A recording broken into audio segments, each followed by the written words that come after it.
So this is where my idea of individual modules got thrown out the window.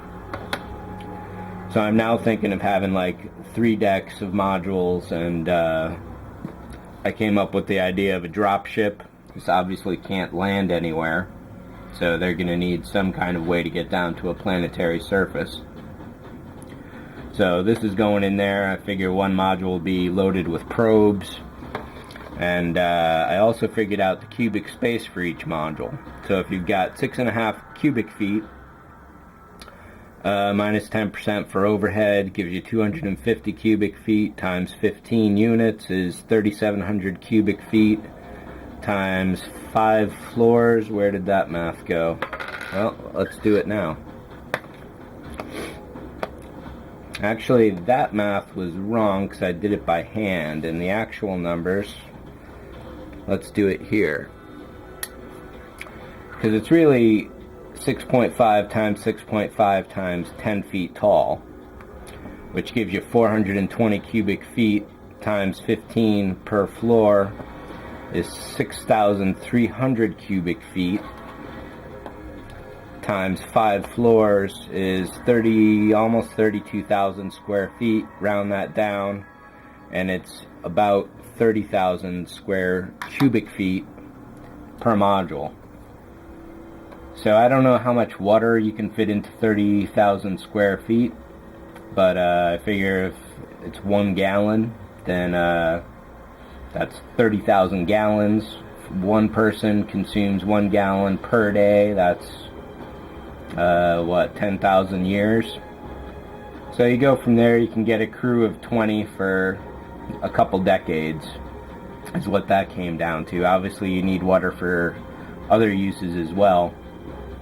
So there's also going to be hydroponics, which is going to require a lot of water. So I started throwing some numbers around for the modules. I've got 16 of them. So humans and plants have 4 modules worth of water. The drop ship takes 1, probes and escape pods another 1. I figure 3 containers for fuel just for the hell of it, but that could be fudgeable. I threw 5 modules for habitat and lab offices, which gives you about almost 14,000 square feet of workspace, or 150,000 cubic feet of area or volume. And then I threw 2 modules for hydroponics specifically for 60,000 cubic feet. I guess that seems reasonable. The humans, per the technology of the 1990s and Star Trek, can go into hibernation for any long journeys.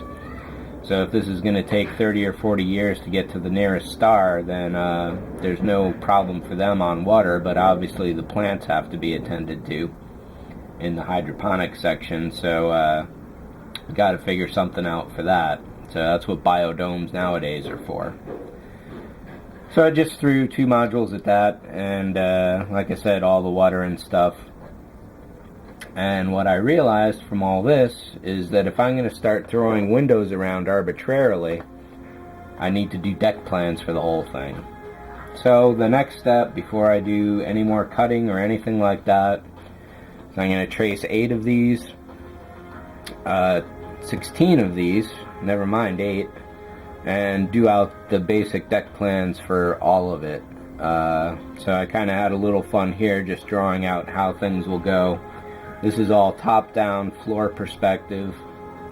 So like here on the drop ship, got an airlock here, here, and in here. Central column with a 7-foot elevator.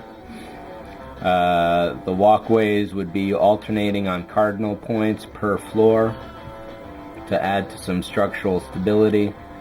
Area here for, again, hard point mounting for the modules themselves.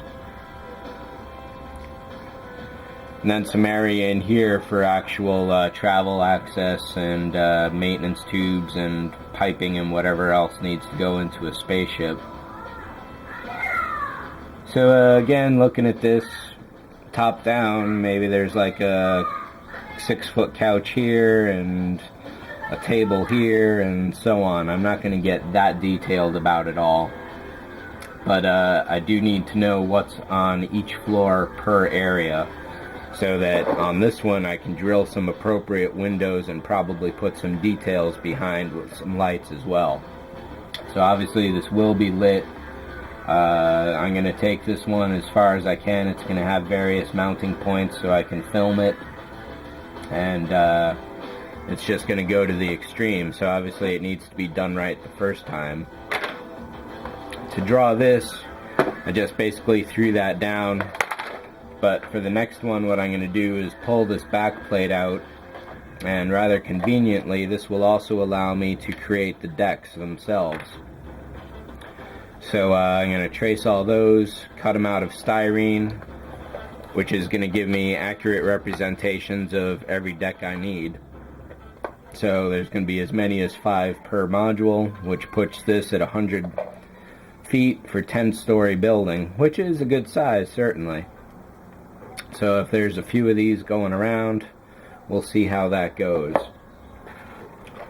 But the mathematics is definitely the big step coming up now, and well, not the mathematics, but the deck plans. So you can look for an update. The next update will be that. I'll probably just trace one sheet, print them out, and do some drawing, and then from there I can actually go to the resin. So I don't know if I'll be getting back to this by the time I finish up all the scratch building I want to do this month, but this is definitely an important step, and it's the place I need to go next. So thanks for tuning in, and I'll make all these plans public on like Hobby Talk or Resin Illuminati if you want to use them for yourselves for whatever reason, and go from there. So thanks for watching, and I'll catch you all later.